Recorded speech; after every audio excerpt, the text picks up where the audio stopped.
রমজানের নারীদের জন্য বিশেষ কোনো আমল আছে কিনা? মেয়েদের জন্য রমজান মাসে পুরুষদের মতোই স্বাভাবিক সব আমলগুলো আছে। এর পাশাপাশি মায়েরা বিশেষ করে ইফতারের আগে দোয়া করা, এটা থেকে তারা মাহরুম থাকেন। কাজের ফাঁকে ফাঁকে তারা ইস্তেগফার, দোয়া এগুলা করতে পারেন। দোয়ার জন্য হাত তুলেই দোয়া করতে পারেন, কোনো কথা, হাত তোলা ছাড়াও দোয়া করা যায় আল্লাহর কাছে। কাজের ফাঁকে ফাঁকে তারা দোয়া করবেন। এভাবে তাদের রমাদানকে তারা অর্থবহ করতে পারেন এবং চমৎকার করতে পারেন। এবং বিশেষভাবে তারা পুরুষদের যে আমলগুলো আছে এগুলো করতে তাদের উদ্বুদ্ধ করবেন, বাড়িতে পাঠাই দিবেন, বলে বলে উদ্বুদ্ধ করবেন, তাদেরকে জামাতে পাঠাবেন। এর মাধ্যমে তাদের সমপরিমাণ সওয়াবও তারা লাভ করবেন।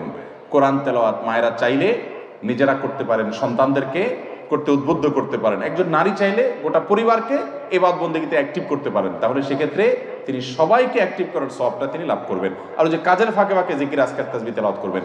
এমনকি মাসিক অবস্থায় যদি কোনো মা বোন থাকেন, ওই অবস্থায় তিনি দোয়া, জিকির, ইস্তেগফার, দুরুদ এগুলো তিনি করতে পারেন। এগুলো তিনি করবেন। ইসলামী বই পুস্তক পড়া, ইসলামী জ্ঞান অর্জন করা, এগুলো তিনি করতে পারেন। তবে যে আমলগুলো তিনি করতে পারছেন না, সেগুলো না করতে পারার কারণে তার যে করার আকাঙ্ক্ষা ছিল, এই কারণে তিনি পরিপূর্ণ সওয়াব আল্লাহ তাআলার কাছে পাবেন।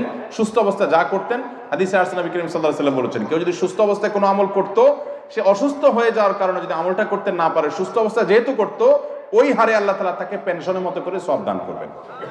অতএব মা বোনরা মাসিক অবস্থায় এই সওয়াবগুলো পাবেন যদি তিনি আগে থেকে আমল করে থাকেন।